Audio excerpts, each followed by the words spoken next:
కానీ మీరు వచ్చిన కమ్యూనిటీ వేరు, కానీ ఇక్కడ ఈ సినిమా వాతావరణం కొన్ని అలవాట్లు మీకు నేర్పింది.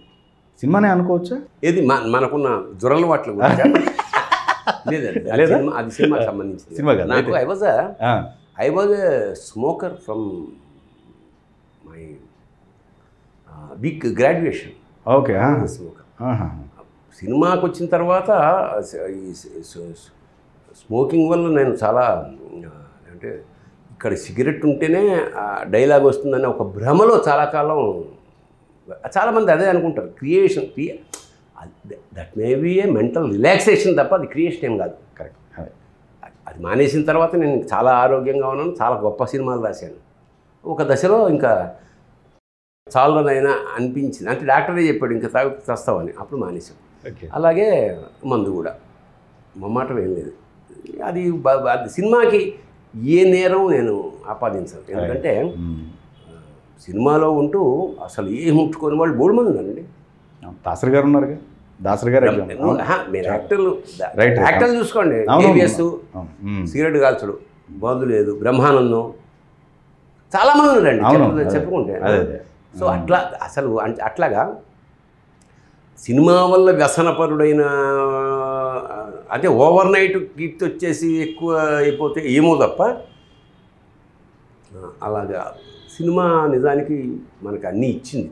అది ఇంకా మేము చాలా జాగ్రత్తగా ఉన్నాం. ఎందుకంటే సినిమా ఎలాంటి పరిస్థితి అంటే ఇప్పుడు నువ్వు ఏం చేసినా సరే 7 o'clock కలిసేటట్టు ఉండాలి.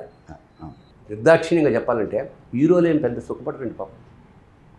వాళ్ళు పడే కష్టం చూస్తే కళ్ళనీళ్ళు వస్తాయి మనకి. ఫైట్ కానీ డ్యాన్స్ కానీ మామూలు శ్రమ పడరు వాళ్ళు.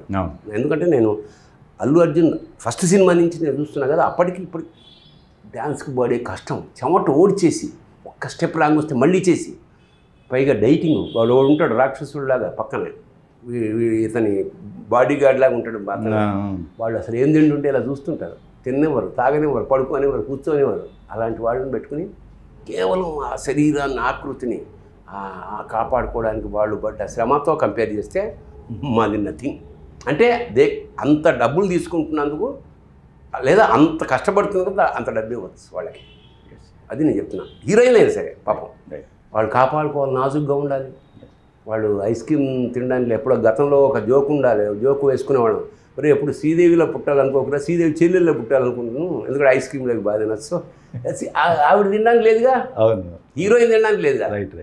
అంచేత ఫర్ దట్ మ్యాటర్ ఇండస్ట్రీ అట్లా కనిపిస్తుంది, కానీ ఇట్ ఈస్ నాట్ సో. ఏది ఉన్నా అది వాడి ఇండివిజువల్ వ్యవహారం. అంటే వాడికి ఇంట్లో వచ్చే క్రమశిక్షణ లేదా వాళ్ళు సహజంగా ఉండే అహంకారం ఏదైనా ఉందనుకోండి, ఇక వాడిని ఎవడు కాపాడాలి. కరెక్ట్. అంతే తప్ప ఏ దురలవాటు నాకు ఇంకా ఎంతంటే అలర్ట్గా ఉంచింది ఇండస్ట్రీ. ఇవాళ మీకు తమాషా చెప్తా, ఇది మొత్తం ఎవరైనా సరే యాక్టర్లను తీసుకోండి, మేము ఇప్పుడు మా ఏజ్ కన్నా మా ఫ్రెండ్స్ ఏజ్ చాలా ఎక్కువగా కనిపిస్తుంది. ఎందుకంటే మేము నిరంతరం యాక్టివ్గా ఉండాలి, ఫిజికల్గా ఫిట్గా ఉండాలి, అప్పుడే మాకు వేషాలు వస్తాయని ఆ కాన్షియస్నెస్ మాకు ఉంటుంది. అంటే ఇప్పుడు చాలామంది షుగర్ వచ్చిన వాళ్ళు ఎక్కువ కాలం బతుకుతారు, మీకు తెలుసా? ఎందుకు? జాగ్రత్త పడతారు, చచ్చినట్టు.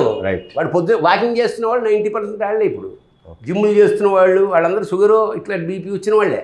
మామూలుగా నిర్లక్ష్యంగా ఉంటాడు, ఫట్ షుగర్ వచ్చిందని 90 ఏళ్ళు ఆడికి, ఇంకా ఎన్నాడంటే 100 ఏళ్ళు ఉంటాడు. అంచేత ఈ షుగర్ అనేది ఒక అండర్ కరెంట్ భయం ఉంటుంది. నెక్స్ట్ ఏమిటి, ఇవాళ పావులో దాచుకోకపోతే నెక్స్ట్ ఏమిటి, ఫస్ట్ కల్లా కిరాయి వాడు వస్తాడు, నూనె వాడు వస్తాడు, పాలవాడు వస్తాడు. అందుకని విచ్చలవిడితనం కష్టం, వాళ్ళు చేయలేము. అందుకని ఒక 2 రజనీకాంత్ జీవిత చరిత్ర నేను రాశాను, ఒక 6 వారాలు. ఇంకొక రాగి ముద్ద పెట్టమంటే పెట్టేది కాదు వాళ్ళమ్మ, నాది తినరా అని. కావాలంటే నాది తిను, ఇన్ని 6 ఉన్నాయి, కావాలంటే నాది తిను అనేది. ఎలా తింటాడు తల్లిది. ఓకే, అంత దరిద్రం అనుభవించాను నేను అంటాడు. ఆ దరిద్రం జాగ్రత్త నేర్పుతుంది, జీవితం పట్ల ఒక గౌరవాన్ని నేర్పుతుంది, డబ్బు పట్ల ఒక గౌరవాన్ని నేర్పుతుంది. బాగా డబ్బు సంపాదించిన వాళ్ళ పిల్లలకి ఎక్కువ మందికి, అందరికి ఉండకపోవచ్చు.